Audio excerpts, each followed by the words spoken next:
speakers by asking questions to the chat widget, as well as on Twitter and LinkedIn using the hashtag VILivecast. Please note, our speakers will be available for Q&A, so use that Q&A box at the bottom of your screen to type your questions in. Without further ado, I'm thrilled to welcome a Brand Innovators OG, Marissa Jarrett, the Chief Marketing Officer over at 7-Eleven. It has been so fun working with you and Marissa Eddings to produce this custom livecast on in-housing. First of many. Welcome to the stage, Marissa.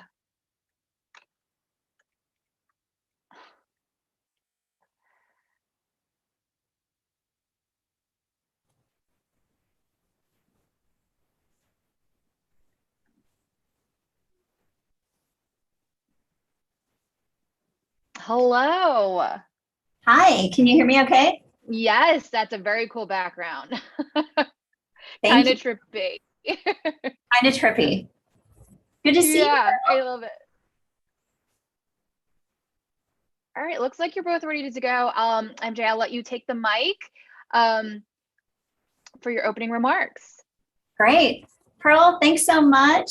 To everyone out there, hello, good afternoon. I'm so glad to be here with you today. Thanks for taking time out of your busy schedules to participate in our discussion and workshop on the state of in-housing. My name is Marissa Jarrett, and I'm the Chief Marketing Officer here at 7-Eleven. And like so many of you in the organizations where you are leading teams and leading great marketing, we at 7-Eleven are on a transformation journey, and we are working hard to up our game and build a brand and a marketing program that drives not only business results, but also deep, meaningful, emotionally relevant connections with our customers and with culture at large. And as part of that transformation, we have been on a journey to build and develop our own in-housing capabilities. And so I'm so happy to introduce Marissa Eddings, who's the leader of our digital and content marketing team, who oversees our own internal in-house creative agency, to kick us off today. Looking forward to sharing insights, helping support each other, and building great in-house capabilities across all of our different companies. So with that, Marissa Eddings, I'll turn it over to you. Awesome. Thank you, Marissa. So like Marissa said, we are on a transformation journey right now. Creative is a big piece of that, but we've also in-housed other capabilities like CRM, communications, publishing, being one of the big ones. So bringing a lot of those platforms and those capabilities in-house. And so really excited to hear what we'll hear today, because I think there's a lot going on across our different industries related to this. So we have a really exciting agenda. Don't want to hold us up too much. So I'm going to go ahead and welcome to the stage James Gregson, who's the Digital Creative Director at Lego, and Brian Kavanaugh, the Director of Field and Global Customer Marketing at Binder. So welcome, James and Brian.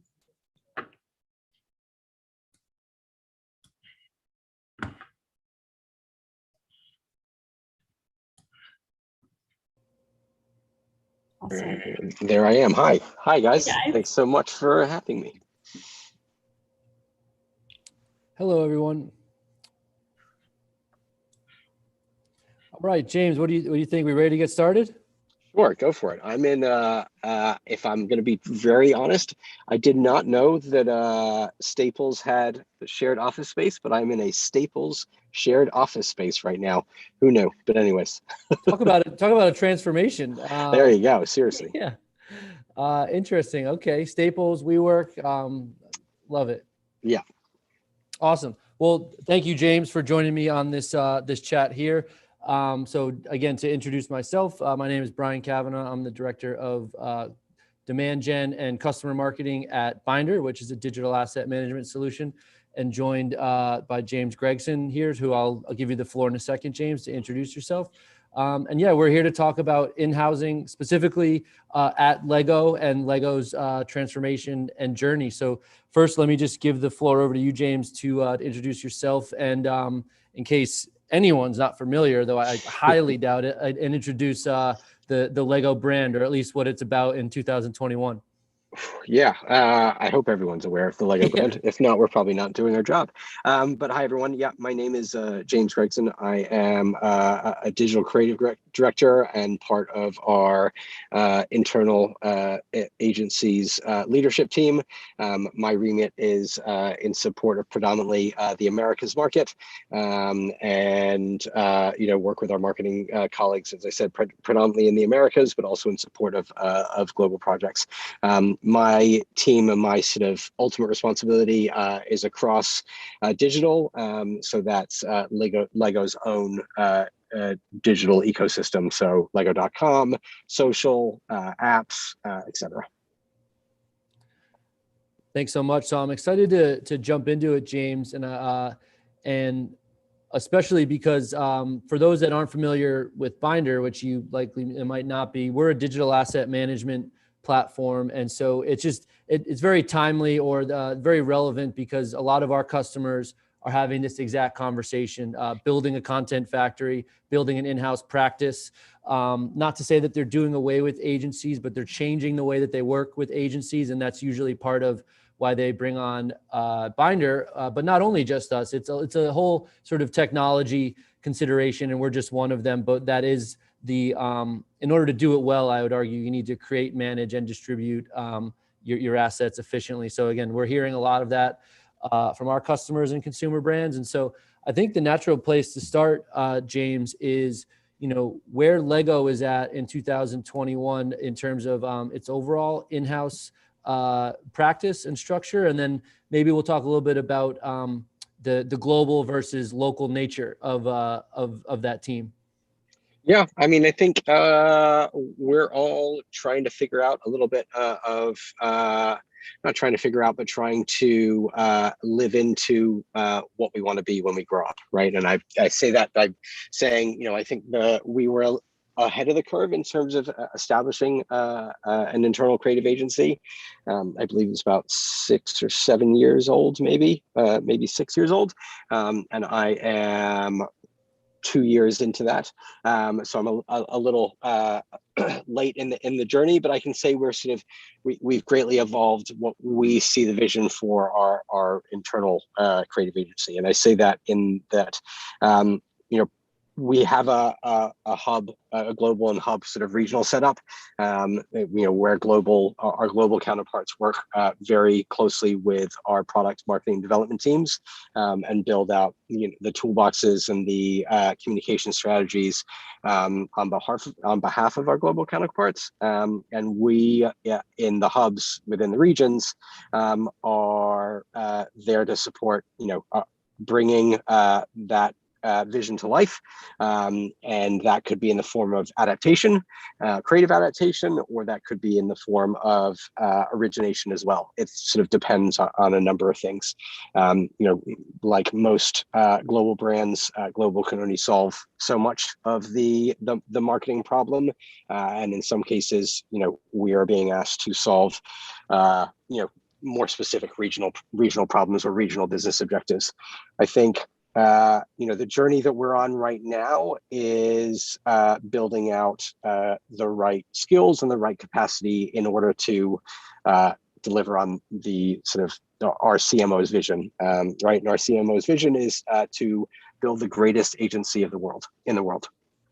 No small feat. That we'll just snap our hands to make it happen. But by doing that, I think there are realistic expectations that we've got to do, which is deliver on the creative production needs, right? Which are predominantly driven by our media partners or our media partnerships, and those are very sort of tactical, but very, very important to the business and to the region needs. But then especially for a brand like Lego, we really believe in the power of proactive thinking, which shouldn't be too surprising. And by that, I mean, we really want to have the space and capacity and the skill sets and the creative partners as well to build out what being the creative agency could be.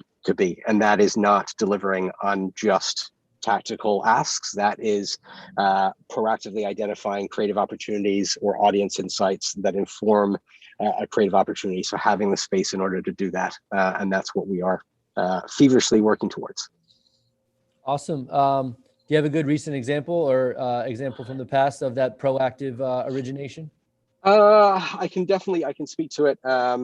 This happened and originated out of our EMEA agency. And the ones that I can speak about that we're working on hands-on, I probably can't speak about. So I'll speak about something that's already happened.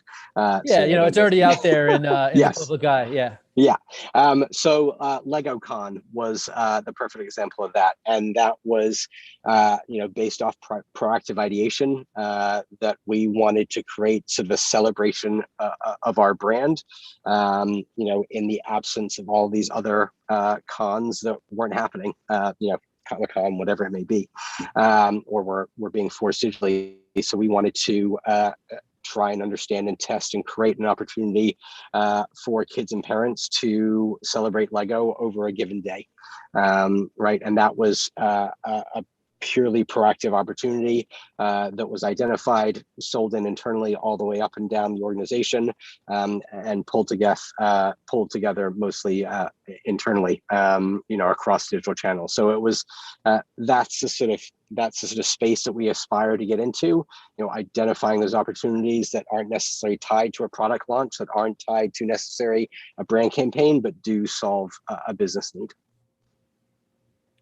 Awesome. And this journey that Lego is on, can you speak to the extent to which it's about adding more people? You referenced the skills versus building skills versus, they say change happens via people, process, or technology. So curious, your mix, how you see it. Yeah, I think process is definitely a big one. Lego is a manufacturing company at heart.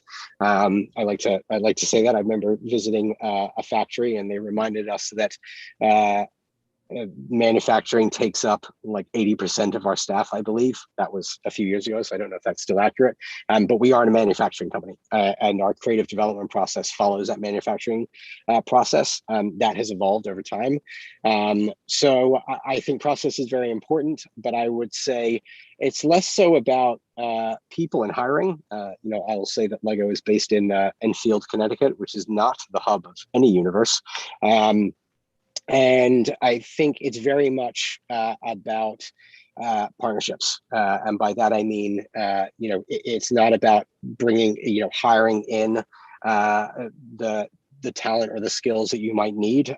We have found, and we are continuing to find that, partnering with, external partners from a creative standpoint has been wildly successful. And that, can be, that model of bringing in the right people with the right background for the right project or the right need. And that, in a very non-client external agency relationship and a true creative partnership, right? So what does it look like by bringing in an ACD and,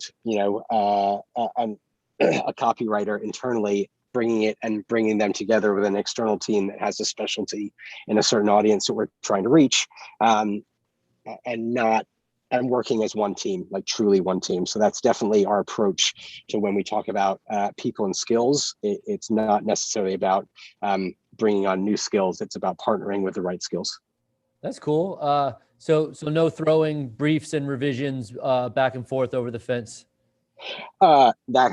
Listen, Yeah. I'm not going to revolutionize the way. Sure. Well, maybe you are trying to revolutionize the way. I think we're not going to break a model that has been well established for years, but I think we are looking at how to fill competency gaps, and also, the value that in-house agencies have, right? Certainly from our perspective, is the brand stewardship, right? There's no one that knows the brand better than the people that work within Lego. But at the same time, there are challenges and attrition that happens with new ideas and creative thinking. And I think both our internal teams are energized by working with external teams that push us to feel uncomfortable in a good way, and bring out ideas that probably we would have never been able to bring out ourselves, not through lack of trying, but just through their unique skill set. Interesting. Yeah, the independent third party or is sometimes a benefit to have in the room. Like, of course, the brand DNA is crucial. Like you said, the stewardship, no agency is going to wear the brand on their sleeve and know it up, down, and sideways. But sometimes you want a perspective that doesn't include those, those blinders, so to speak, or that view, right, of a singular brand. Yes. Yep. Cool. I think another thing that I was wondering, that I'm sure, many others are wondering as well, is, this idea of formats and channels, and, what's top of mind. Now, that could be literally a channel such as Instagram Live versus email or something, but also the mix of brand versus product driven promotions, or where you even draw the line, and draw that strategic distinction between the two. Yep. I mean, I think, I always talk about, we like all brands, I would argue, follow the money, right? And the marketing money or marketing budgets are allocated for the most part at a product level, right? So, that, for better, for worse, does inform the creative output. I think we are trying to shift that model a little bit. And I always say, I always liken, look at Lego's Instagram handle, for example. A large majority of the content that lives there is product driven. Now, it doesn't take a genius to figure out why, right? Our primary objective is to drive sales, and that is what informs a lot of our creative briefs, a lot of our marketing briefs, and that is what informs a lot of our media dollars. But at the same time, we know from research, audience insights, and our data that what we call the red square, the brand, Lego, is what a lot of people value almost equally as the product. And we need to do a better job and a bigger job of marketing the brand over the product, right? And that's what you'll start seeing with our, first ever brand campaign, Rebuild the World, that launched, I can't remember, is it 2 years ago now or a year? Who knows what happened last year? And that is very much brand focused and very much celebrating the red square, the Lego brand, and much less so about a specific product. It as we always say internally, right? It does come down to the brick. That is the core value proposition of the brick that you build and rebuild and reimagine, and that is involved in every single product. It's not just a unique product, unique to a single product, for example. Very interesting.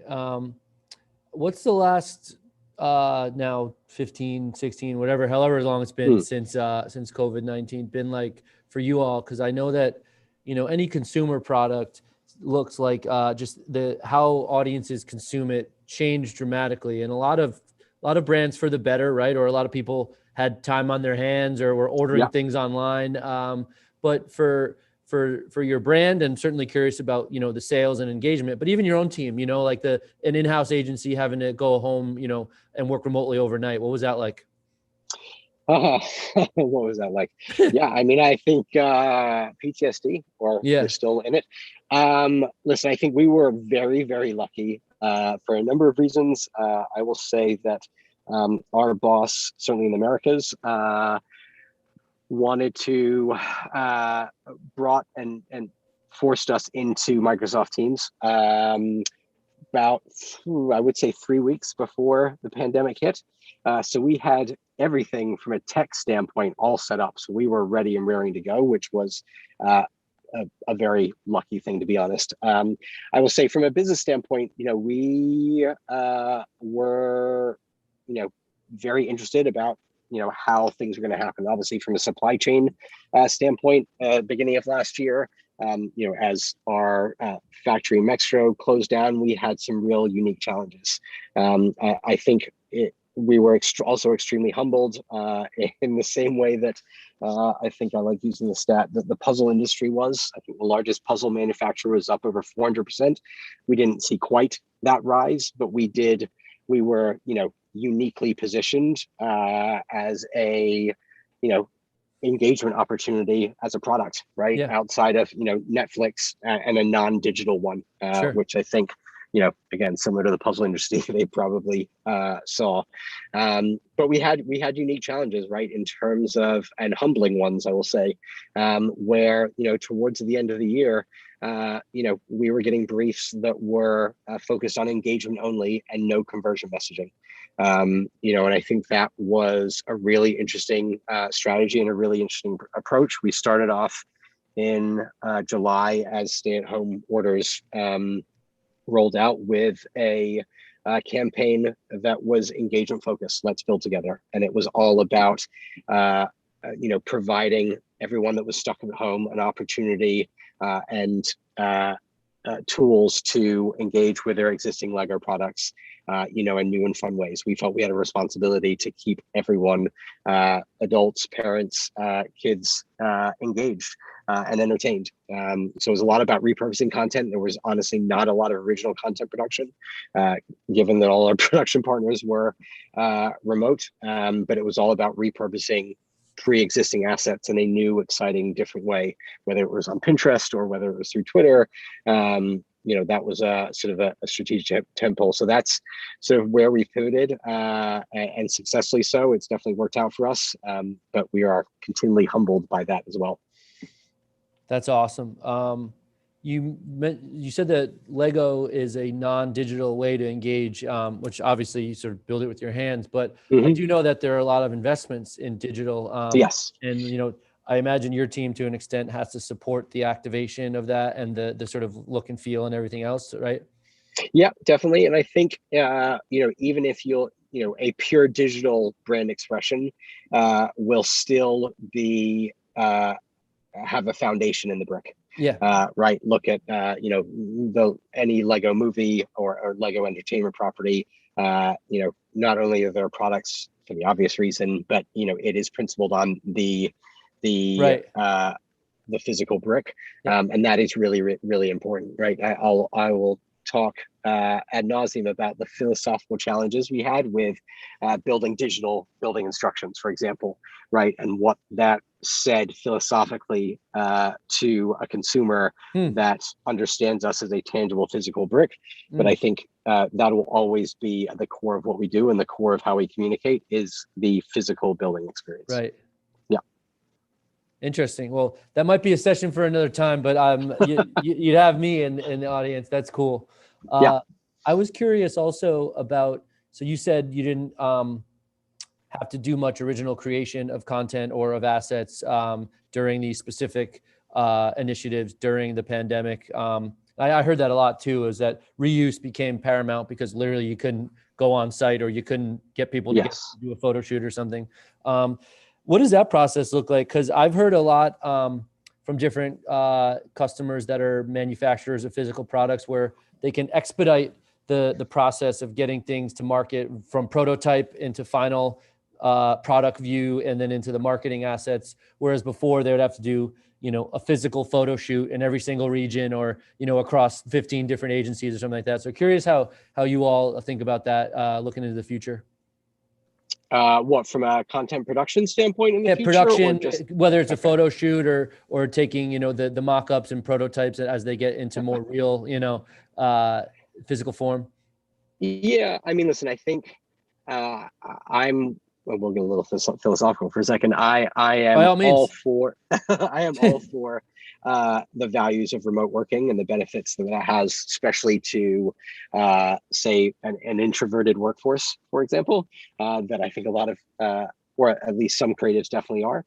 I think the one thing that remote working has impacted is creative ideation, right? And the idea of being in a room together and what that can come from, right? I will always say that the best creative ideas for me in my old agency days were at a bar on 3rd Avenue in my old days when I used to work at various agencies. So, that obviously doesn't happen and is hard to have happen in these days.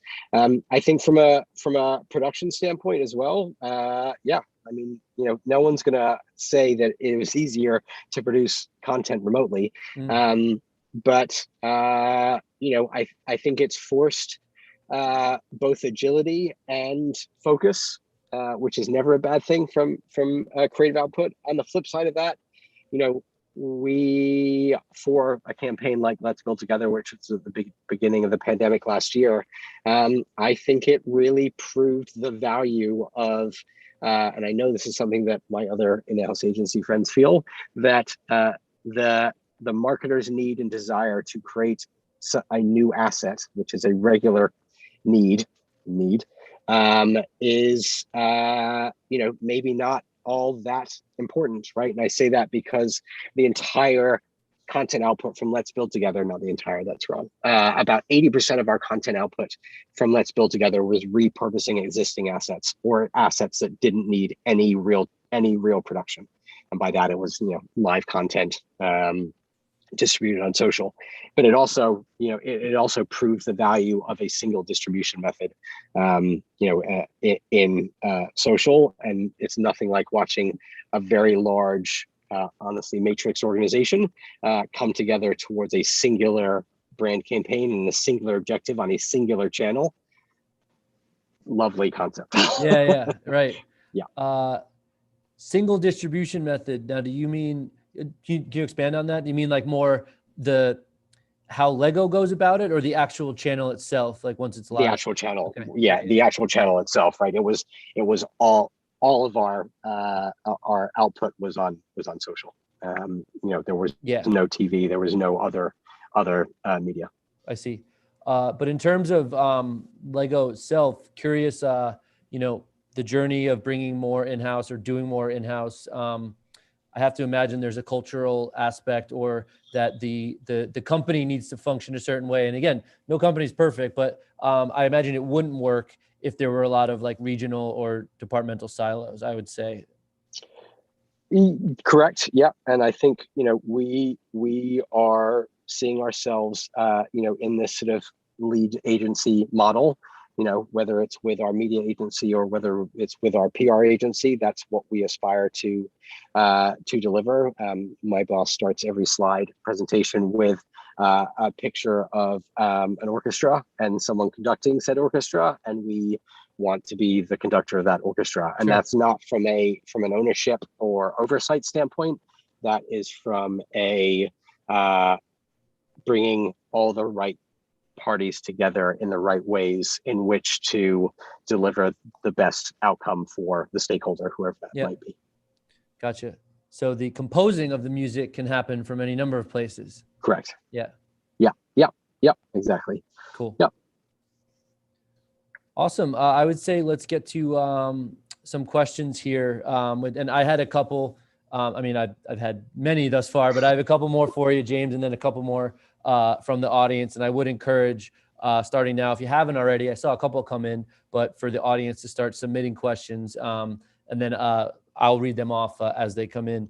I think, when we say in-house agency or that creative is done in-house, there is like when I first heard of this trend, the mind kind of goes to like, oh, they must not work with agencies, which is obviously the farthest things from the truth. So it's if anything else, it's just a changing the relationship, right? An evolving relationship with different agencies for different things. Mm-hmm. Yeah, no, that's very true. Yeah, I mean, our various stakeholders work with a handful of agencies for a variety of things. It's not, I think the world of, at least our world of in-house agency is not to be the deliverer of and the maker of all things. I think it's much the opposite. It is, driving efficiency and being sure that we are providing, adding value and creative oversight from a brand stewardship standpoint across all creative output. I think if you were to really, really drill down to what our objective is on a Post-it, is what I like to try and talk about, is we are responsible for all of the creative output, say specifically for us, for the Americas, right? That doesn't mean that we create it all. We absolutely don't create it all. We need a team of thousands to do so. It's about making sure that we are acting as the creative brand stewards for all output. Got it. Another question for you. And that really helps, at least myself, because having creative in-house could mean anything, right? So it's really cool to Yes. define it and to kind of clear that up. Question for you. So our customers that are in like more of the food and beverage and hospitality or retail, Mm-hmm. they are doing a ton now of employer branding because they're rehiring, right? Like physical locations are coming back. Consumer appetites are coming back. I don't know if that's the same at Lego, given it's more of a manufacturing and you're not solely relying on retail stores, but does your department ever get employer branding requests, or, what does that look like? Yeah, we do. And we've sort of pivoted on where and what we can help with, honestly, right? Because we can't do everything. I will say we provide strategic guidelines and recommendations for things like employee branding. But we are not doing all of the creative output for that. Right. So, we are definitely sparring partners from that standpoint. And, and the same goes for physical event activation, right? Which is less so in the last 2 years, but we used to do a lot of event activation. And, it's not something that we have deemed needed for an internal agency, right. But we definitely play, as I said, that conductor model, where we are bringing in the best partners or working with our marketing partners, to bring in the right groups, so that the best possible creative expression in that instance physically can come to life. Very cool. And how about anything sales related, or like does Lego have a lot of like field sales or people that need to sign, agreements with retailers, marketing partners, things like that? Yeah, we definitely do. And that is a big component of, our sort of creative production arm, right? And so we see sort of our organizational structure and this is a very minimized explanation of it, but split across two, creative production and conceptual, right? And those need, from what we see, two different types of skills. Obviously, there's account management, there's project management, there's production or producers, but we sort of see that clear delineation between the two, and operations as well. There's clear delineation between conceptual development and creative production. And creative production is that high volume, for the most part, low lift asset need that is required for retail, for sales, for digital media, and partnerships. And then that conceptual development for, bigger brand level campaigns, or product level campaigns, or audience level campaigns, that require beginning to end creative, conceptual, and production. Got it.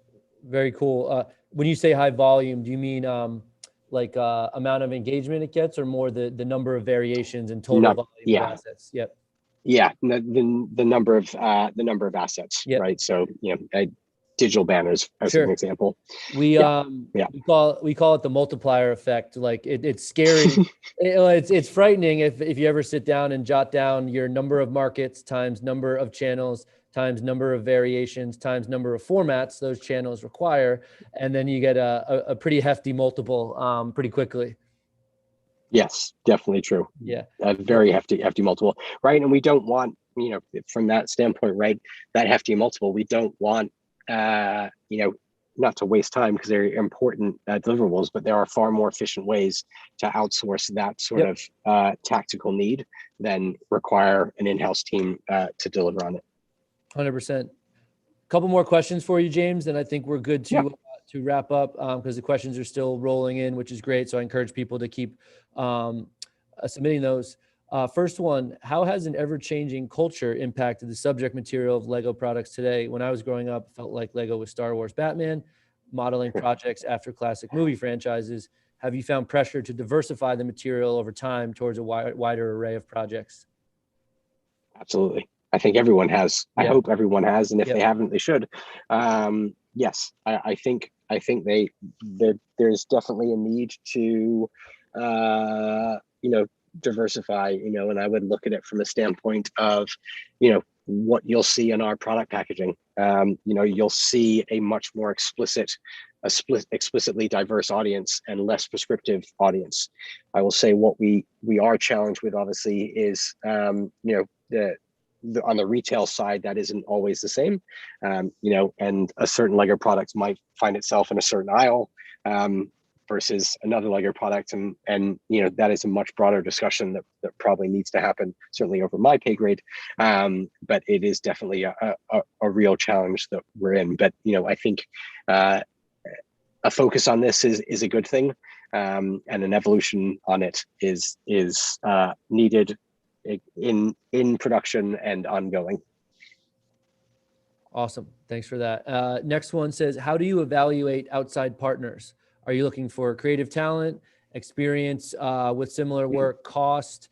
What do outside partners do to stand out? So I think it depends, right? Obviously, an outside partner can deliver on a number of different things. We're pretty explicit about what we want from, say, an outside partner, right? From a conceptual standpoint, let's say we're going after a certain audience. We want to ensure that we're working with the best agency that is uniquely positioned and has a lot of experience going after our audience. If we're working with a specific retail partner, for example, we're going to pitch a specific retail partner, we want to work with the best in class shopper marketing agency out there that can build up our internal capabilities and bring to life a really, really, really amazing idea. I think from a creative production standpoint, it's a number of things. We're probably looking for global scale.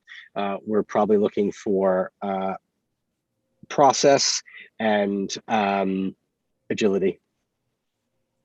Got it. Yep. One more, and actually this was submitted during the like a couple minutes ago, and but so I think we've covered a little bit of it. What capabilities are built in-house, i.e. what's needed on every project, or maybe like an itemized view of what capabilities you do have in-house? Yeah, I mean, I think we have everything from account management to strategy to creative to account management, project management, strategy, creative, and creative production. Those are the primary skills or groups or teams that we have. Producers are dotted around within that, and we're probably looking to build out a larger production crew, not to do with things internally, but to work with external. But those are sort of our main buckets. Awesome. Last question. What was the bar called where you got your inspiration on 3rd Avenue? Or was it several? I'm pretty sure it was 4th and Long. It was a really bad bar. Yep. I'm familiar. Yeah. Okay. Yes. Cool. Awesome. Yeah, when we used to do those things. Right. Well, with that, we'll wrap it up. Thank you so much, James. Really appreciate the conversation. Thank you, everybody. No worries. Thanks so much, Brian. Thank you.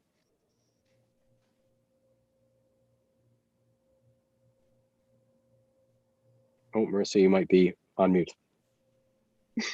My goodness, thank you. No I'm worries. saying thanks, guys, but I also wanted to mention, James, I really appreciate something that you said around the value of in-house agencies being the true brand stewards, having that oversight overall creative output, driving efficiencies, but that there's a need sometimes to work with other partners, with other agencies to help energize the team, to bring new ideas, new perspectives, and a lot of times execute on those ideas. So those are all things that will make sure that we certainly remember as we're building out our in-house capabilities here at 7-Eleven. So thank you for that. Thank you both for your time. No worries. Thanks so much. Thanks so much, everybody. All right. So now we're going to welcome to the stage next Alyssa Heinerscheid, the VP of Direct to Consumer Marketing at Anheuser-Busch InBev, Alyssa Alexander, the Senior Director of Digital Strategy at Anheuser-Busch InBev, and Jennifer Brenner, the Head of Client Partnerships at Ampersand.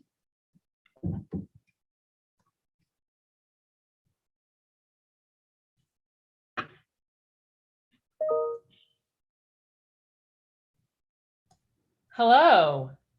Hello. How are you? Doing well. How are you? I'm good. I'm good. Enjoying this pretty Thursday. Thursday, best day of the week. One day before the weekend. It's the best. Awesome. Well, thank you guys for joining us. Really appreciate it. Excited to hear what you guys are doing over at Anheuser-Busch InBev. So I will turn it over to Jennifer. Hi guys, nice to see you again. How's it going?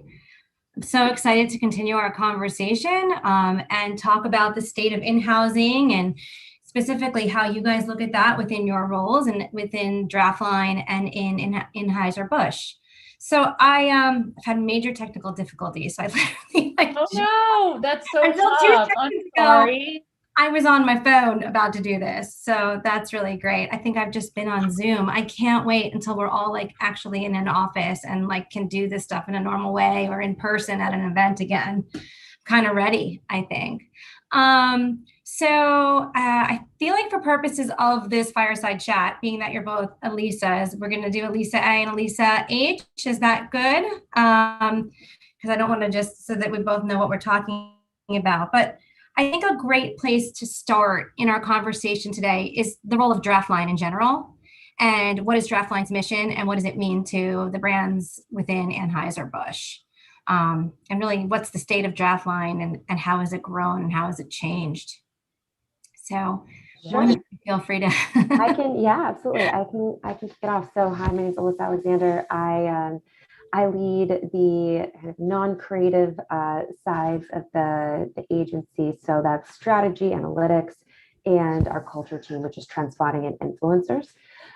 So to answer your question, Draftline is really all about pushing the limits of our organization's marketing capabilities really forward. And you can call us an in-house agency. We're really essentially part of our marketing organization at this time. We have grown tremendously in terms of number of people as well as the capabilities that we offer. So just about 3 years ago, we started with a couple people. We're now over 100 people, and we provide all sorts of kind of creative and analytics and digital capabilities. So that includes anything that a creative agency does. So traditional like digital assets and content, video, TVC, out of home, radio, you name it. We have creatives in-house, strategy, or project managers. We work across every brand in our portfolio. To make that happen, we also have an in-house production team. We have analytics and social listening as well to really fuel that creative with real consumer first data. We now manage influencers in-house. And of course, Alyssa, the side of the house that Alyssa leads is all about, I'll let her speak to it, but all about direct to consumer. So we're really here to, like I said, push the limits of that creativity, but also just marketing capabilities in general forward for the organization. And that's kind of how we see ourselves. Alyssa, do you want to chat about your side of the org? Yeah, and I think it's interesting, the makeup in terms of like the people, I also think have a huge effect on how you actually evolve a big Fortune 50 company and actually start to change behaviors. I came, as did Alyssa, from the marketing side. I came from Bud Light and Alyssa came from Stella. And Draftline has infused this energy, not only through the content and the core capabilities that they're building, but also through the people.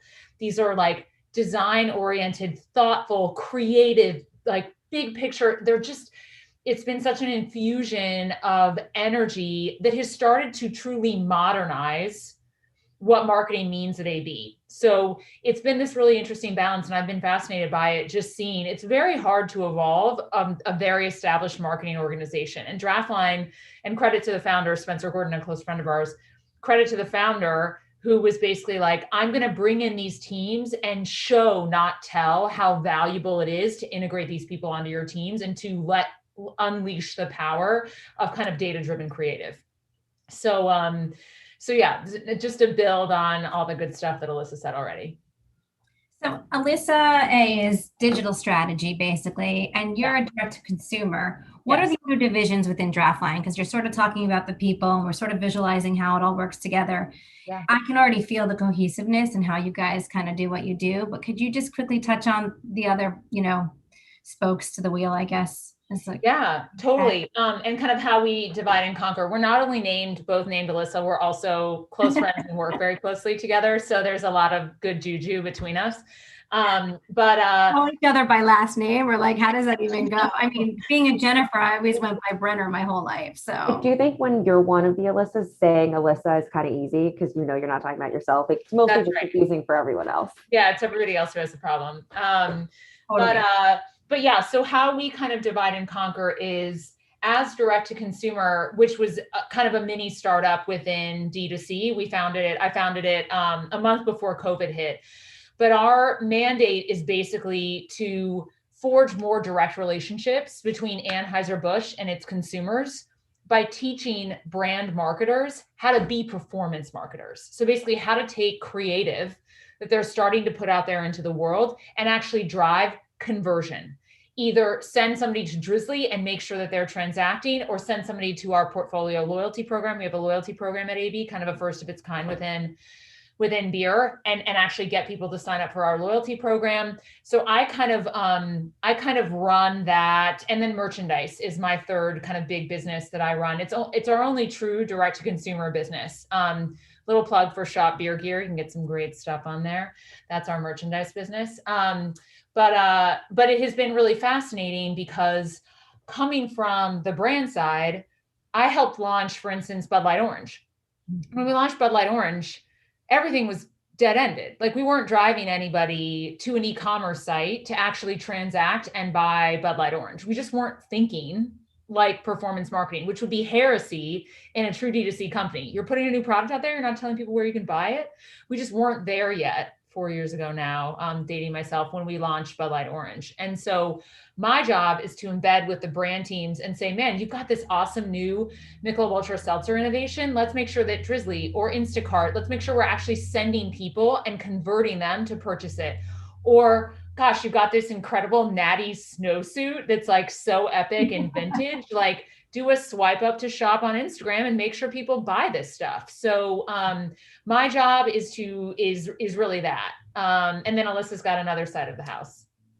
Yeah. So the way that it works outside of just the two of us, in terms of the leaders of the organization, we of course have our VP and founder, Spencer, as Alyssa mentioned, and then you have our head of creative, Eric Flynn. You have our head of operations, Julie Garneau. You have myself with head of strategy, and Marshall person for production. And so that's how we kind of split that. But as far as how we work together, so with the brand, when the brand has an ask or a need, they work with us in a similar fashion to an external partner, an external agency. They brief us in, our strategist, take that ask, really do the strategy work. So they go and they dig further into consumer insights. They work with our analytics and social listening team to understand what are consumers actually saying about this topic, especially in kind of in real time. And that goes into, of course, our briefs that then inspire the creative teams that we have. And so, as part of that, we have the creative ideas. And then when you think about the funnel of these types of campaigns, that can range anywhere from awareness or a little bit deeper. But then as a part of any of those campaigns, those teams then work with Alyssa's team to make sure that there's no kind of dead ends and that we're thinking about the bottom of the funnel, or really like a full funnel experience for every campaign. So our teams all work super closely together. And then of course, if we're actually producing the content in-house, we work with our in-house production team as well. Yeah. That's interesting because when you think about all of the brands, both, the originals and all the new ones, they all probably have different tactics and different consumers that you're listening to, but also you need to sort of follow those trends to keep the old brands relevant, right? And push the new brands into the more mainstream, or let people at least know about them and where to buy them. So I would imagine taking what's working for whether small or big brands and kind of cross contaminating like the strategies, what's working for each, and deciding, I think is probably really a powerful part of your teams all working together. Do you guys work closely with the agency, like with any of the Dentsu folks that help, push through your initiatives? I would imagine that you guys, in some practices, maybe don't, but in a lot of ways that you would. Yeah, sure. So in general, so our goal for Draftline has never been to be the only agency for Anheuser-Busch or to replace any other partner. We think there's amazing, great ideas that come from many different places. And so we're super collaborative with other partners. And absolutely, we have brands who work with other, traditional agencies. And then our entire portfolio does work with Dentsu as the media agency, with Code 3 as our paid digital. And so we absolutely, typically, oftentimes our strategists, when it comes to kind of the higher level campaigns, and I'm sure Alyssa, folks on your team as well, when we're talking about really optimizing different content for different channels, making sure that we are, if we're doing digital testing, we're setting up the media accordingly. So we're definitely super close with the media team internally, and also then with our partners who they interface with, like a Dentsu or Code 3 in that case. Yeah, absolutely. We certainly don't do it all. We have, for the first time ever, and this was part of the DTC team being created, and also I think just out of necessity with COVID, we for the first time have a portfolio. My mandate is not only helping the brands, but also being the leader and the owner of portfolio strategy, creative, and media. So used to be that when you were shopping for something, you'd see a Bud Light seltzer ad. And what we are starting to see in our consumer first data research is people also sometimes want to see your selection of seltzers. Maybe they want to see Michelob Ultra Seltzer and Bud Light Seltzer all put together in an ad, or maybe they want to see Cutwater and Bud Light and another one of our brands, Goose Island, all together. And so that would never be created normally by anyone else, because Bud Light, is focused on Bud Light. And so we, as a portfolio team, are working on creating those consumer first product bundles, putting together things that, for instance, that Jen would love to drink on a Friday afternoon, and making sure we're serving those to her in a personalized way. And then we work with Dentsu, the creative team, on our whole media deployment strategy. So how are we going to get Jen? How are we going to get more Jens? What are we going to serve Jen if she abandons her cart? So we have kind of our whole media strategy that we work really closely with Dentsu on, and Social Code, our other agency. And I think what Alyssa touched on as well is a big benefit that we've realized, we're able to offer the brands, and that's about having, we like to call it like the math men and mad men under one roof. So, but like math people and mad people, as we've evolved it to be inclusive. But the idea being, you have kind of your traditional agency kind of creative model, and then you have, kind of more of the data-driven side. And because we have, people who are, more on the social listening analytics, when we do digital testing and analyzing those results, we're able to really, in very quick, agile ways, use that data to inform our creative. So we're able to see, what is happening in culture, and we're noticing things that, hey, actually a lot of people are talking about this one viral thing that's happening, or hey, someone just posted this and a lot of people are talking about it. Seems like a really great opportunity for a brand to jump into that. And because of how we're set up, because we have the social listening person can flag that, our strategist can say, great, I'm going to pull like a little bit of an insight, like a little bit of a mini brief in for our team. We can really act on it super quickly, produce the content, work with the brand, and really launch it in just a much faster time, because we know the priorities of the brand, we have their trust, but also because we're really closely linked with our social listening folks as well. So that's been a huge, I think, asset to the organization, and has definitely produced some really, really fun work for our brands. Yeah, that sounds great. It makes a ton of sense. I feel like this topic is getting a little bit old these days, but I'm going to ask you anyway, because I imagine that for folks like you and your roles, the pandemic and how that sort of has affected, the state of your roles, the state of in-housing, obviously it's accelerated everything. Do you guys feel like that's just in the way you're collaborating together now? Do you feel like it's changed behaviors? Do you feel like, technology has made great advancements? Maybe it's been a perfect storm of all of it. But I mean, I feel like the pandemic has probably had to help, especially with the DTC side of the house, really push things forward. Oh gosh, yeah. I'm curious to hear like your take on like what you feel about that right now, and then what parts of these changes we're going to take with us over the next year, over the next 5 years, because this is a really unique sort of important piece to the brand, I would imagine, and the entire marketing army that really fuels all of these brands as it moves into the future. Yeah, man, it's like, how long do you have? I know. There's a question took a long time. Yeah. I would say there's twofold. I'm gonna answer this with my DTC hat on, and then I'm gonna answer this just in my like organizational change management, like leadership hat.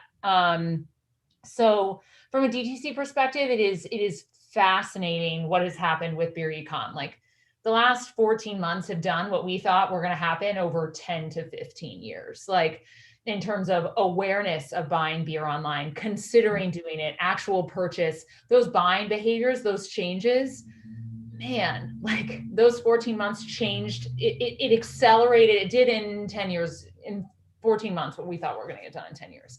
So that's been really, really fascinating. And I think what's been really interesting as well is we are seeing in this early data, a lot of those consumer behaviors are persisting despite the world opening back up. So like, I can't wait for Alyssa. Actually, recently we did go out and get a drink together in the on-premise, but I'm still ordering my beer online. So it is interesting that like going into the on-premise, which we call bars, but basically going to bars and drinking isn't eroding this behavior of like, yeah, it's kind of convenient just to get my beer delivered. That makes life easy.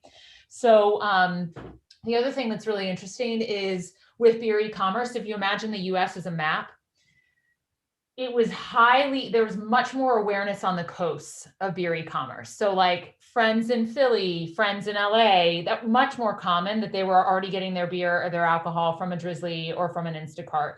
When you go into the middle of the country, that's where it's much less common. So lower penetration. And it's interesting because we're the reverse of that when you think about AB's kind of power holds. Our power holds are in the middle of the country. Sure. They're not as much on the coast. I mean, we certainly do quite well on the coast, but when you really think about like our firm stronghold is in the middle of the country. Heritage brands like That's right. Of course. Bud Light, Budweiser, that's core of the country. And so we were catching up with and working closely with different retail partners to try to understand like, what was Walmart innovating and doing? Oh, they're doing click and collect. How can we like understand opportunities with click and collect? We were sort of trying to understand how to, as this behavior is starting to migrate more into the middle of the country, how do we position ourselves for success?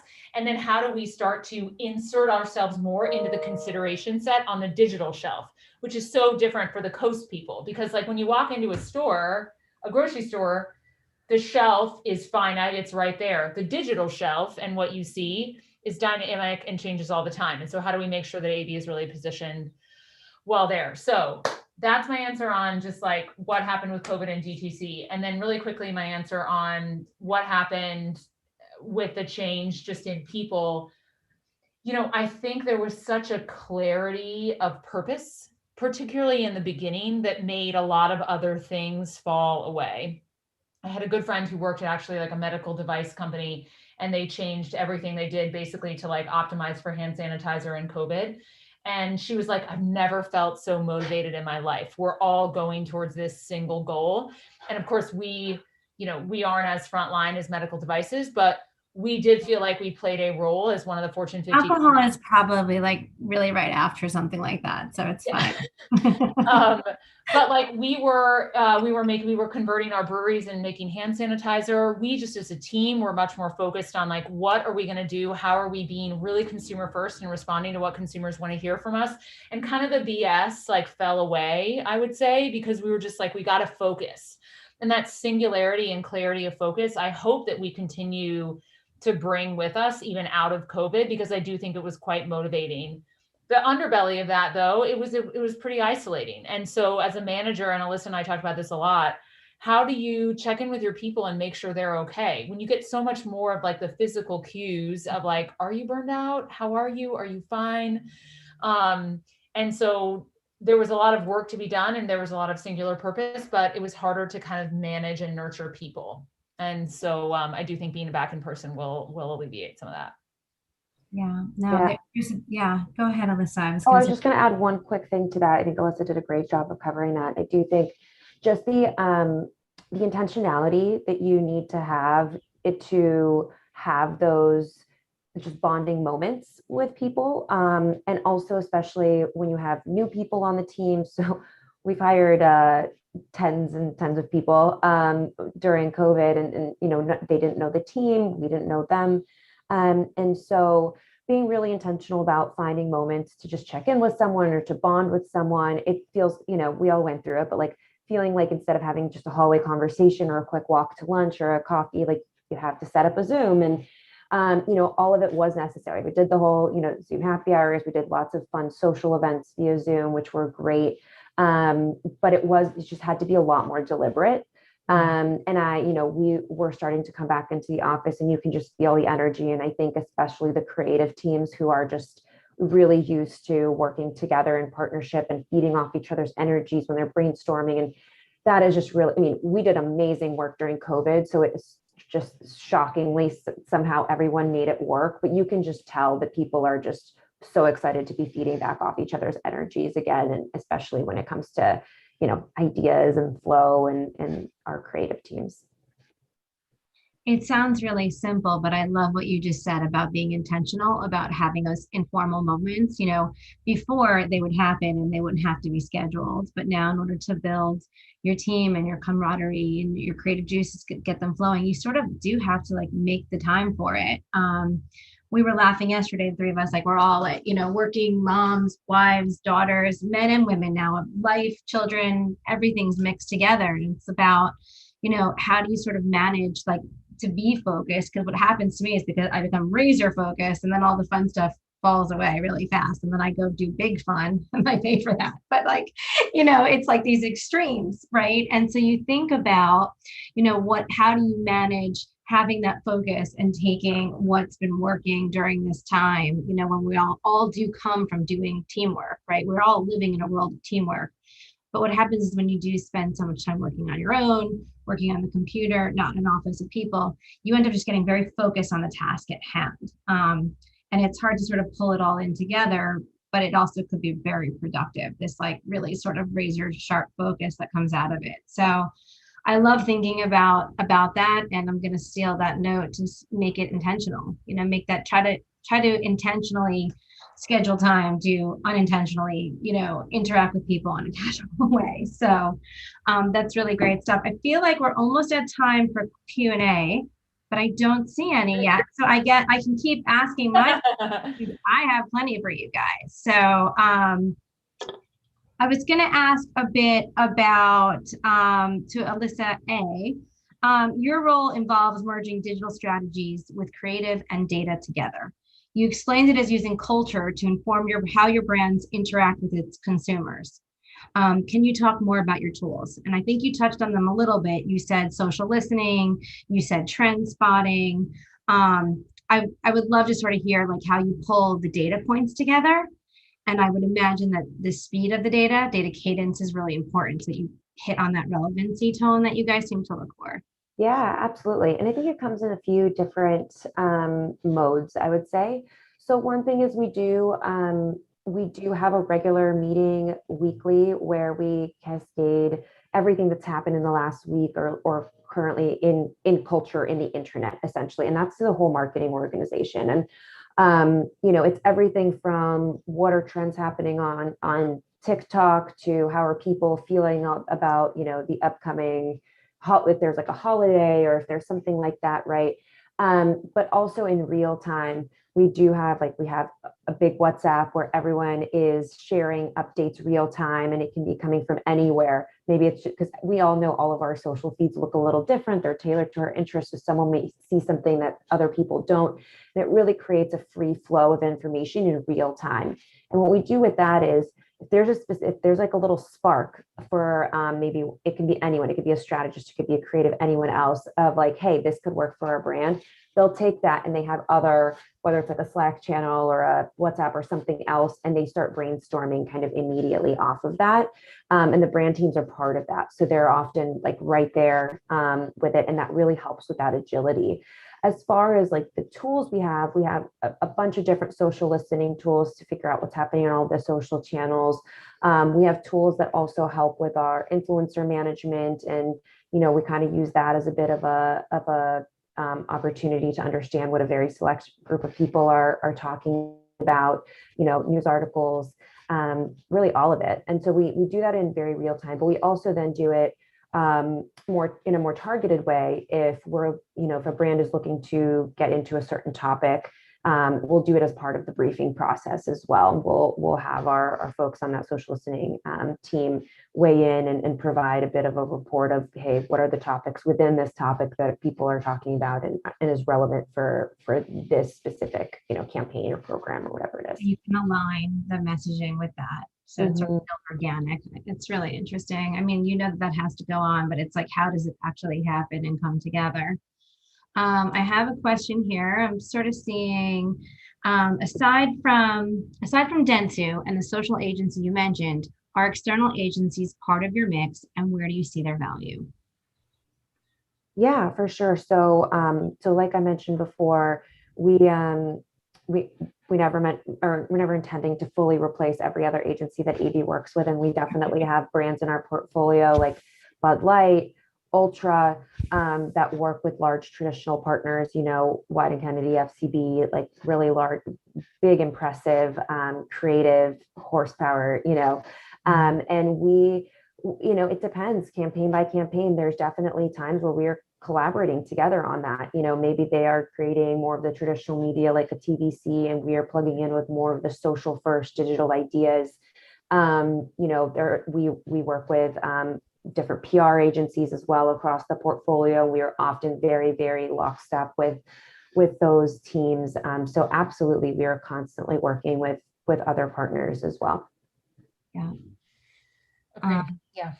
Yeah. Final question I saw here too is, this all kind of goes into the same thing, but how do you guys evaluate outside partners? Like, if you're looking for something that your current partners don't have, what are the kinds of things that you're looking for? The differentiators, I would sort of say, is if I was to elaborate on that question.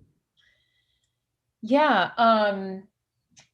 We certainly have a process where if we feel like it's not working with a different agency, we'll typically do an RFP where we're sort of say, okay, let's open it up.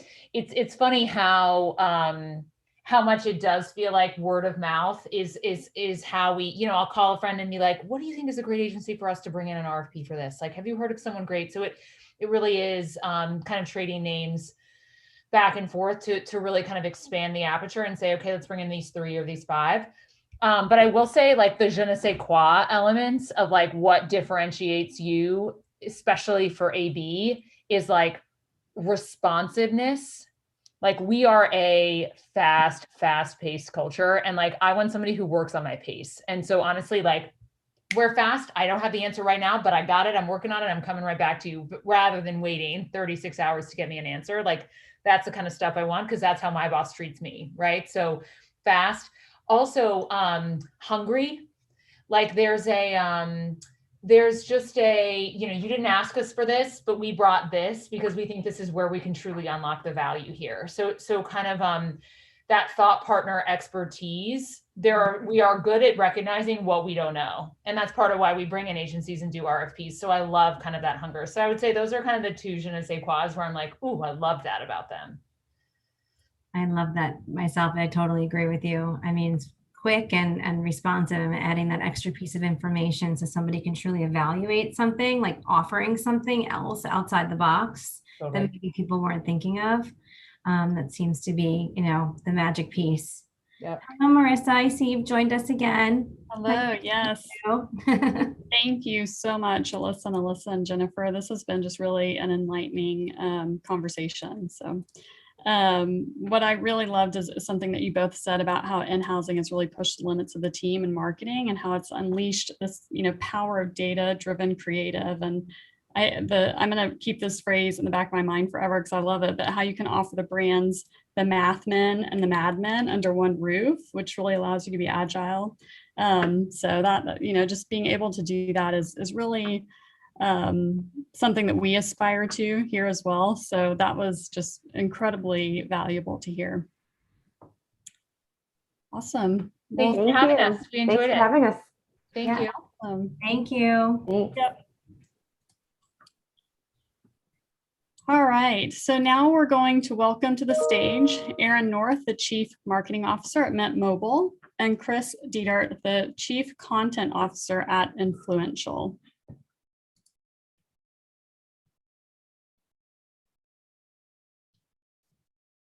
Hello, hey Aaron. Hi, Chris. Hey, Marissa. Hey, Aaron. How's it going? Hey, man? how's it going, Chris? Going well, man. Great to see you. Good to see you. Awesome. Well, thank you guys for joining us today, and I will pass it over to Chris to kick us off. Fantastic. How's everything going, Aaron? Good. I thought I might share, if it's okay, a quick 7-Eleven story since they're hosting. I mean, Yeah, let's hear it. So 2 weeks ago, it's summertime here in Southern California. I took my son to the beach and we were boogie boarding. He's a little guy, so it was one of his first boogie boarding sessions and he had such a good time. We just had a blast. And as we were headed home and I saw the 7-Eleven and I'm like, oh, Slurpee. Yes. My son had his first Slurpee ever. It was just like one of the best moments, like a rite of passage. He tried it and he just looked at me and he was like, whoa. I almost, when you said you had a story, I was going to be, it's got to be Slurpee. I mean, that is awesome. Truly. I mean, I will still, like, I have a 7-Eleven across from my barber shop, and without fail, I will go over and I will get a Coca-Cola Slurpee. And I'm like a 6-year-old again, sitting on the parking lot, just drinking. It's so awesome. It was great. Yeah. It was great. Yeah. So great to be chatting with you. Are you in SoCal as well? Yep. Cool. Great, man. Well, let's just go ahead and dive in. So US News recently awarded Mint Mobile with 3 #1 rankings for various cell phone plan categories, including the #1 spot in their best cell phone plans of 2021 category. First of all, congratulations. How has Mint's excellence in service and affordability played into your work on the marketing side of the business? Yeah, I mean, it's everything. So we're faced with a really interesting challenge, I should say. Our product, so for those who don't know Mint is wireless service like you would get from anywhere, but we just sell it direct to consumer. This space is predicated on retail and individual locations.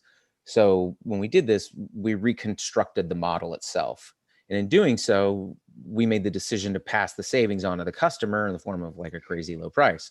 Well, when we tell people we're selling wireless for $15 a month, the initial reaction is like, well, what's wrong with it? And this is something we faced from day one. For those watching, there's nothing wrong with it. It's a great service, but it's just different. So we have had to put quality and excellence front and center from the product from the very start, because we have a hurdle, and that if someone has even a slightly negative experience, it's going to really be a detriment to them, continuing with the service. And that's really what our business is built on, is, gaining a customer and then keeping them for a long amount of time. So quality is absolutely paramount. We're constantly inward looking for ways to improve the product quality, the service quality, everything from, sort of like time people have to wait on hold to just how you feel about the brand. And I think that's something that's really cool that we do, is we amplify a lot of the positivity because of the improvements we've made to the product and service in our marketing. So I understand that there's Ultra and then there's Mint. Can you kind of decipher the differences between the two? Yeah, it's an interesting dynamic.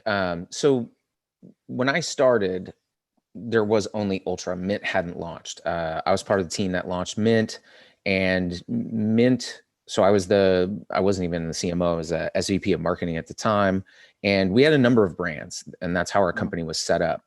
as we grew, Mint sort of like took off, and it was, I mean, it's been very exciting, but as Mint took off, we caught the eye of Ryan Reynolds, and Ryan became an owner of Mint Mobile in 2019. And as such, you know, we created two separate entities. So I still oversee both brands, but most of our marketing muscle is dedicated to Mint. What do you think it was about Mint that drew Ryan in? Well, I mean, so David, our CEO, and Ryan sit on the board for the Michael J. Fox Foundation, and the two, I think, were just talking because they were on the board, and we were growing so fast, and it's so exciting. It's something that, you know, we talk about a lot internally, and ways to continue to grow. So I'm sure our CEO had mentioned it several times that, like, we've got this rocket ship wireless brand, and I think, you know, also, if you look at the brand DNA, so he's got maybe in his ear, like, oh, there's this new wireless brand. But then if you look at what we were doing from a marketing standpoint at the time, I'm really proud of it. You know, we were a young brand doing big, bold things. We had bought a Super Bowl spot, and depending on how you rank Super Bowl spots, it was either, you know, amazingly effective or just one of the grossest things people had ever seen. So, but we're daring, you know, and I think that's in the brand DNA, and the willingness to take risk and be smart, but also have a rock solid product. And I think that's what really attracted him to it. Plus, like, it's sort of insane that nobody had cracked a direct to consumer nut on wireless, and we still are, you know, I think the driving force in the space. So it's pretty exciting to be here. And I think, you know, you sort of catch that when you talk to the teams and you hear about what we're up to. Are you guys the first to market in that category? I would say we're the first to do it at scale. I mean, you know, a lot of people were selling wireless online, maybe as like a peripheral, but it wasn't really a driver. This is what we do. This is what we're built on. And our ability to do it and grow so quickly has been, I think, a little bit shocking. We're now seeing some of the strategies we're deploying being emulated and just straight up copied by Big Wireless and their sub brands. So it's flattering, but it is happening. Yeah. And to note to your Super Bowl ad, you always want to be like the top three, or like the ass end back, like, because at least if you're so horrible or so great, you're talked about. If you're, you know, if you're number 26 or whatever, like, you wasted your money. Yeah, it was interesting because, I mean, people saw it. Like, people saw it and they saw the brand. Just the fact that we had this chunky style milk, like, concept, just, people were so put off by it but it worked. It worked. So, I mean, we bought that spot. God, we bought it at CES. I remember, like, giving the approval to buy it, and the Super Bowl was, I think, like a month later. Yeah. Oh my God. So, I mean, it was crazy fun, crazy risky, and I'm so happy we did it. It ended up, it was like pouring jet fuel onto our brand. Like, all of a sudden, you know, one of the strategies we had to deploy early on, I told you, we faced this issue of, is it any good? Right? Can it be any good for $15 a month? Well, you put your name out on the Super Bowl, and people are like, well, it's certainly not a joke anymore. Like, everybody knows what a Super Bowl spot costs. So these guys are legit, and it really helped advance us, I think, to the next stage. And as a company, do you guys typically fly by the seat of your pants when it comes to marketing, or was this just one, like, rash decision? No, look, this is me. This is our CEO. I hate testing. I hate it. You can, if anybody asks me about how I feel about testing, I hate it. Particularly creative. And I feel like, look, people, they'll tell you all kinds of things when you ask them questions. That's what people are great at. But as a marketer, you've got to look at this with a different lens, and you've got to sort out what's right for your brand and what's right for your business objective. And consumers aren't looking at it that way. So I think, do we fly by the seat of our pants? No. But do we take risk? Fuck yeah. Like, all the time. I preach it to my team that if you're not failing, you're not pushing the envelope. I mean, we're doing things now today that are standard for us that seemed absolutely batshit crazy when we came up with them. Like, give the service away for free, everybody's like, you're going to get ripped off like crazy. We still do it. Like, it's part of our business. So I think, you know, taking some calculated risk, operating with your gut and some smarts behind you, you advance more than, you know, over analyzing a decision. Just get out there and see if it works or not. And then if it doesn't, be okay with that. Not everything has to be a home run. Put base runners on. Yeah, totally. And I loved what you said when we were promoting earlier on LinkedIn. You said, let's be provocative. And I think that's truly the ethos of your guys' brand. Well, yeah, look, we just did a stunt for Bobby Bonilla Day, right? Like, I know it's a question you have. We're gonna jump into that, yes, for sure. Yeah, actually, like, let's go ahead. I'm gonna ask you the question, then let's get into it. All right. So the topic for today is the future of in-housing. From what I understand, you have a pretty interesting dynamic that has you living in two worlds. One being a full-service in-house creative agency, full bars, and then the other being Maximum Effort, Ryan Reynolds' agency. You recently did a campaign for what has famously become Bobby Bonilla Day, which I love because I'm a big New York Mets fan. A nod to the New York Mets former third baseman and their awful contract agreement, which is commemorated every year on July 1st. Tell us about that and how it all came together and how these teams work together on this. Yeah, so just for those who don't know who Bobby is and what it's all about, he's going to get, or he will have been paid for 25 years consecutively, $1.2 million on July 1st. Like, that's Bobby Bonilla Day, and Twitter loves it. So I do work in an awesome world, by the way. It's amazing having two excellent agencies, one in-house and one outside. Maxi is run by George Dewey. He's Ryan's business partner, writing partner, and just brilliant creative mind. Love George. Yeah, this came from them, right? So this started with them, like, hey, you know, this is coming. We didn't have much time. Like, we thought of the idea, or it would have been kicked around, and then we sort of made it come to life in a short amount of time. And we do that on almost everything. That's how you stay relevant. But George and the team come up with this idea, and then we had to figure out a way how to connect it back to the brand. So, you know, the Bobby Bonilla deal is this excruciatingly long contract. Well, that's not what we do, but we do buy in bulk and save. So we thought it would be really fun to come up with a 25-year wireless plan. And we did. And because Mint is deep discounts and buy in bulk, we're like, and we'll sell it for $100 a year. And it will make a real thing out of it. The whole time thinking, look, we're going to do this because you got to sell a real product, but we're not going to sell. Nobody's going to drop $2,500 like for 25 years of wireless. It's just a fun idea. And it will do it on July 1st. Maximum Effort is able to get Bobby to partner with us. So we've got Bobby on board. So our team has to like architect a new wireless plan. So we get to work on that. And our marketing team and our agency in-house have to do everything, right? So we're doing, so Maxi handles all the great, we put that spot on TV, that's right, just for the day. So the television spots, the digital videos, and, you know, Ryan's involved and social media and all that. But then our team and our in-house team, we set up a war room. We had the writer's room in there. And I mean, it's starting to feel like things are coming back to normal again, right? Like these things we missed, but great idea from Max E. They come up with an amazing execution and the concept's great. We take it and we sort of run it through the finish line, and we're feeding information between all of us, right? So people are asking how many of you sold. Our brand is putting some information out at the end of the day or the next day. People want to know. So we're telling Ryan, and Ryan's really proud of it, and they're putting it out. It was just like such an awesome day. And the whole time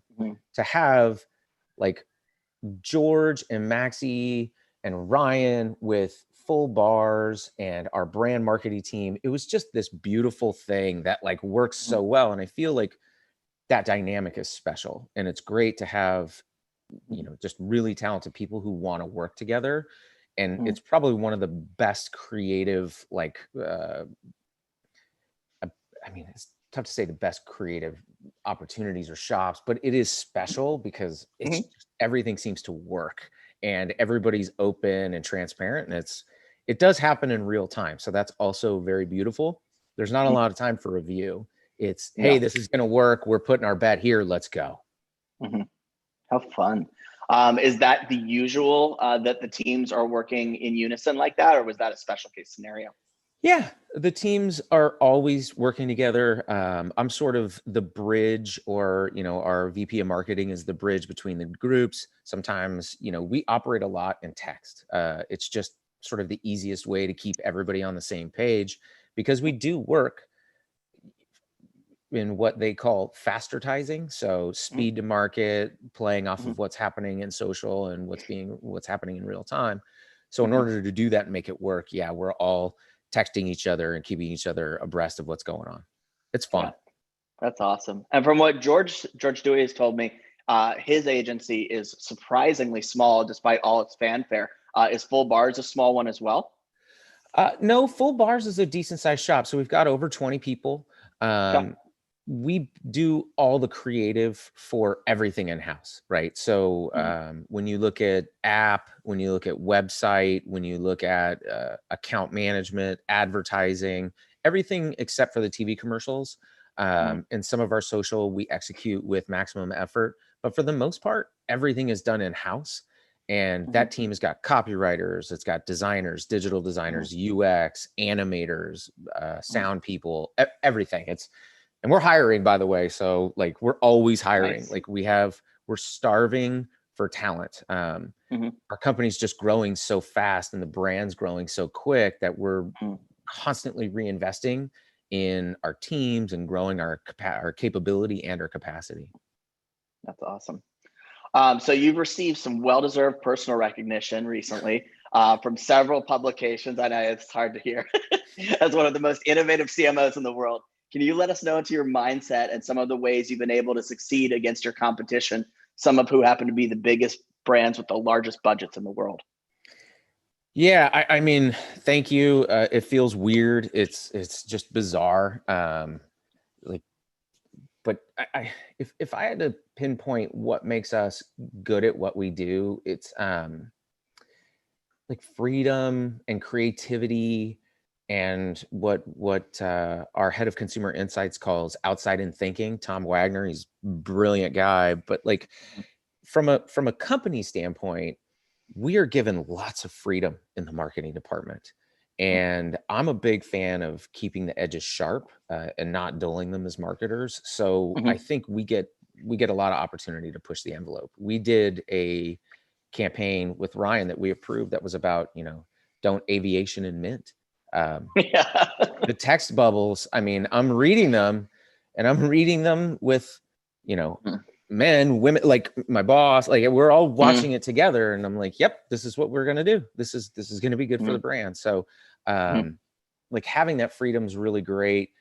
Having an amazingly creative team as well. And then just letting them be amazing and creative and not trying to round the edges. I think that's really, really important. And then outside in thinking, I'll be honest with you. In the interview, when I interviewed for the role here, I did not know that our phones had SIM cards in them. So I have like literally no telco background. I was working at Taco Bell before this, so slinging, tacos. And I feel like that serves as an advantage because I came in inquisitive and challenging sort of the status quo. And I think Mint really benefited from some outside in thinking where it's like, well, why can't you do it this way? But we're the only brand selling online. So let's say we can and try it. And we did that a lot. And look, we made mistakes and we failed at a bunch of things, but the things we were really good at, we amplified and used them to grow. For the sake of fun, can you tell me about a time you just completely fell on your face? Well, yeah. I mean, like our growth like really hurt us. So we did one of our first we just did a crazy holiday promo one year, and like the sales numbers were so big that we couldn't ramp up fast enough for customer service and like shipping. Like it was one of those moments where everybody's willing to do anything and answer the phones and be in the warehouse. Like it's a full-blown team effort. It was a company where the brand was real young, and we'll never make that mistake again. But like it was painful. Like we took it on the chin with reviews and customer service complaints. We ended up making it right for a bunch of people by just giving away service, because it's the thing you should do it. If it happened to you, Yeah. you would be, look, some people still left, and I mean, they're still upset with us, but that was one where it was embarrassing. So we don't ever want to do that again. Yeah. In a way, it sounds like a high class problem, but yeah, I mean, if you can't scale, if you can't give the customers what you need, then it does blow up in your face, obviously. Yeah. So you famously gave your subscribers unlimited data last year when the pandemic was at its height and people were on their phones more than ever. And you worked with Ryan Reynolds to have him help deliver the message straight to consumer voicemails. How did that campaign come about, and what was the reaction like from your customer base? Well, that was awesome. So that was an instance where I can't even remember who told us. Like, I didn't know we could put voicemails onto the accounts of customers, and sure enough, we can. So once we, so you didn't have to call them. You just like zoomed it over to them. Yeah, it just like sort of, you had a bing and then there was a voicemail for you. And name specific at all? Pardon? Name specific and all, like, hey, no, Jake? No. We didn't do that. But it was a message from Ryan, and it was a service update is really what it was. But we did it with the creative lens. And again, so you just asked in-house and outside. This is another example of how now we bring in our technical teams who build these things, the engineers who create it. We bring that group in and we partner all together, and they came up with the, like, I'll remember it. I'll never forget it, because it was Friday the 13th when we got the stay-at-home order here in California. I called our CEO that night. We came up with the idea to give everything away. We were on the phone with Ryan and team figuring out how to bring it to the customers. By Monday, it was live, and we dropped the voicemail. It was just insane how fast and how well everybody worked. The consumer base, or the subscriber base, excuse me, loved it. It was awesome. Of course. I mean, you get this message from Ryan, and, you know, like, he's telling you, hey, this sucks, you know, but we got your back. You've got free unlimited data. Here's how to get it. You're good to go. What was awesome is, and this was sort of like just luck and maybe some smarts mixed together, but we knew that when we put the voicemail on the device, there would be a phone number associated with it. So what we did for, you know, maybe somebody calls back, maybe they don't, but we left an incoming voicemail message if you dial the number back from Ryan, and we got a bunch of messages, and they were so good that we cut we just cut, it's a video, but it's only the audio of it. We cut it together and put it out on the web. It was awesome.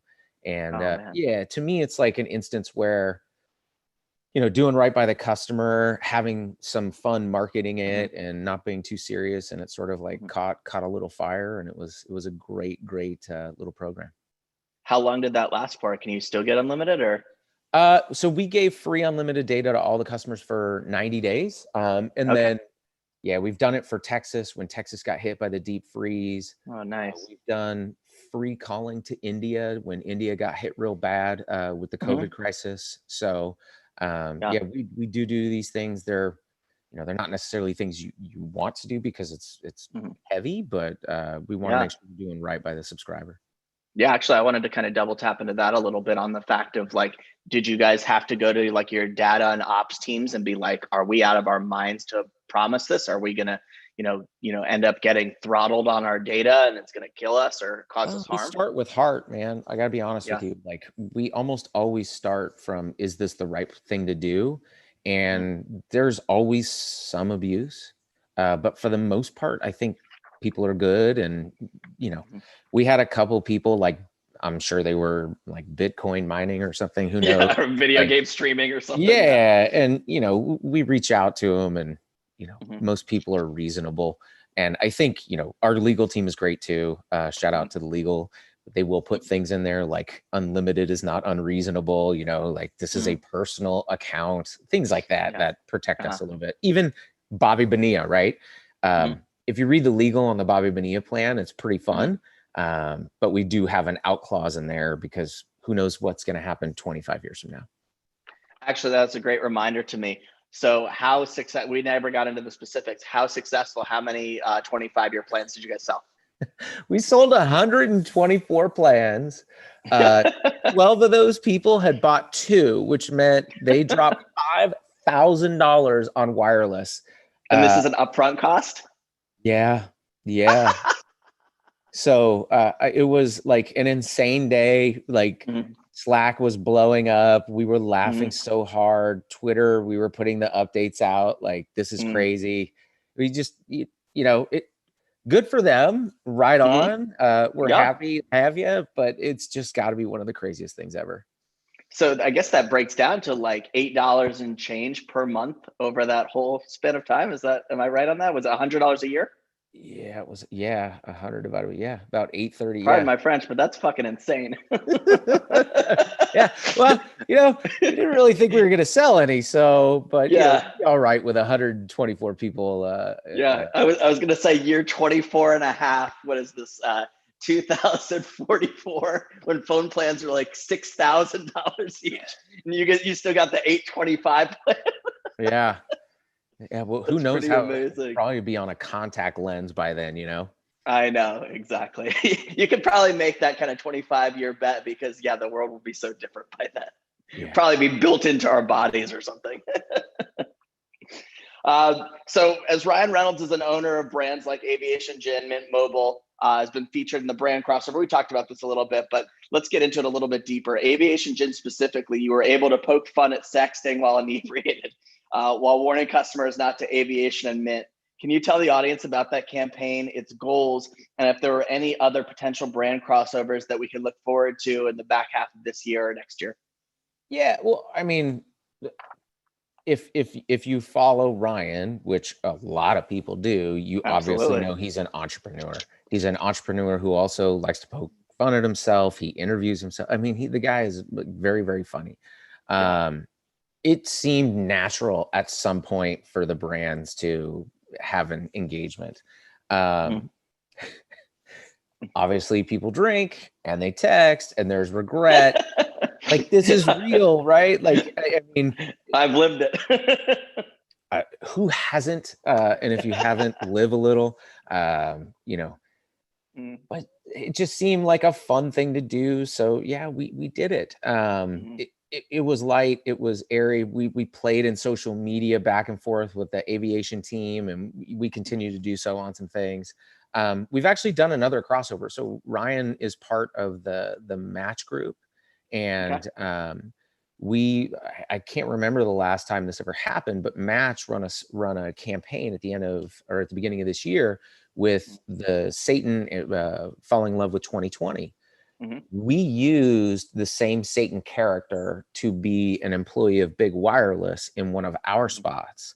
So to me, that was really special because that was an instance where, it wasn't really Ryan featured as an actor, entrepreneur in the spot, but the character and the idea and the concept carried over from the agency, which I thought was really brilliant. And I loved it. So I was really, really proud of that work and what it takes to do something like that, because it's just tough. But I don't know if we're going to have any. The beauty of fastertizing is like we could come up with something next week. So maybe, but nothing on the books right now. Okay. Marissa, don't tell me it's over already. We're getting close. I have to say, I don't know if you guys know this or remember, but we here at 7-Eleven partnered with both Deadpool 2 and Detective Pikachu. So we have a bit of a connection there with Ryan Reynolds. So it's been really fun to hear about how he's working with you guys. Yeah, it's awesome. Cool. Can I ask one more question before we roll? Absolutely, go for it. All right, because this one, I put it in my little pitch about today on LinkedIn. So I have to ask because I was blown away that you guys managed to pull this off. So you brought Rick Moranis out of acting retirement. Tell me about that campaign and how you guys were able to do that. Well, I'll tell you, this was one where you don't dull the edges, right? Like we had the campaign was called Ryan and. So we had a bunch of co-stars to just go up with Ryan and talk about Mint. We found one of our original customers, all kinds of people. And Rick was one of the celebrities they had proposed. When I saw the script, I was like, Rick Moranis. Like, I mean, I remember going to the drive-in and seeing Little Shop of Horrors in a drive-in. Yeah. But our brand, I wasn't sure what to do with it. And I just talked to George and was like, look, I trust you guys. If you think this is going to work, I'm all in. Let's do it. And if you watch the spot, it's basically just Ryan and Ah. Like, Rick isn't pitching anything. There's nothing. He's just like, hey, look, it's Rick. And we thought it would be fun and it would like get a little bit of attention, but it just went nuts. And I think that's sort of the beauty of these guys is just to let them be creative and let creativity happen and don't try to get in its way and trust. So yeah, it was, I mean, internally, I think I look like a genius, but I always give the credit to where the credit is due. Those guys are geniuses, and we just are the sort of like lucky bystanders that get to watch it happen in real time. Yeah, I mean, you guys are undoubtedly the kings and queens of advertising right now. Like, just I can't say enough good things about your creativity, your spunkiness, your willingness to take risks. I've really enjoyed this time. I wish we had another half hour because I have a million more questions. So maybe we'll get a chance to chat about it offline. But thank you so much, Aaron. Thank you, Marissa. Really appreciate it. Thanks, Chris. Yeah, thank you both. I really enjoyed hearing how Mint Mobile just moves so quickly, and I think you've coined a new term with fastertizing. So that's not me. That's Maximum Effort. They own that one. Good. All right. We'll give them credit. But I mean, that's what it is these days, right? To stay relevant to the consumer, you have to be able to move really quickly, or they will move on without you. So really appreciate those insights. Great. Thank you, guys. Thanks again. Yeah, thank you. All right, what a really great session that we had today. I'm so grateful to all the amazing marketers that shared their in-housing and creative experiences with us, from toys to beer to mobile phones. We covered a lot of different areas and look forward to applying a lot of those learnings here at 7-Eleven in terms of how we're approaching in-house and creative. So thank you to all of our panelists and our moderators. It's just been a really great time. And thank you to all the attendees for joining us today. We hope you can also join Brand Innovators next week on Tuesday, July 27th for the Purpose Driven Marketing Summit that starts at 12 noon Eastern Standard Time. We'll be joined by marketing leaders from Wolverine Worldwide, Reach Mobile, Mondelez International, American Influencer Council, Who Gives a Crap, and many more. So thanks, and we